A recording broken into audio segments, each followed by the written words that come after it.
Welcome to Evan's Gardening on YouTube. In this video I'm going to be telling you all about Echeverias plants. So this is my Echeveria, my biggest succulent plant, and now this is like my outdoor succulent, so I leave it outside in the summer. Obviously I've got to keep it inside during the winter, but it stays out all summer.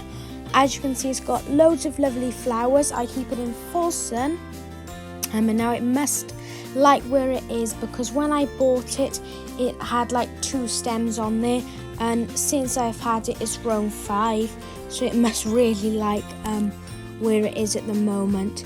So when all the flower stems start to die, I recommend to remove them, just because they'll start to turn to seed, and that'll use up a lot of energy, and I won't be growing the seeds. What will most probably happen to them, they'll just get knocked off onto the floor and swept up. So why waste all that energy on producing seeds when you can use all of that energy on growing more flowers? So now, as you can see, when you lift up the bottom leaves, the plant is growing some little babies. And now, as you can see, I might have to zoom in, but you can see that there's some roots. So if I was to snap them off, plant them into some soil, then I'll have a new Echeveria plant.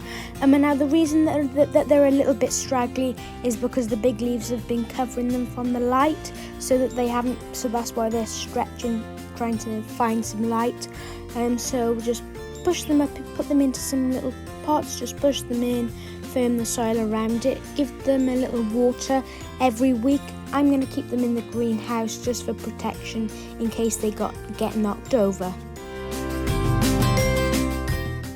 If you see anything on the leaves, just get a wet paper towel and just rub them off. Now this will make the leaves look a lot nicer. And then also, when you're checking all over the leaves, if you find any dead leaves like this one here, then just pull them off and chuck them out. And as you can see, it's got all fresh growth in the middle. Now make sure that there's no water building up in there, because that can rot the plant. And now here is how to water your Echeveria plant. So here I've got a bowl of water.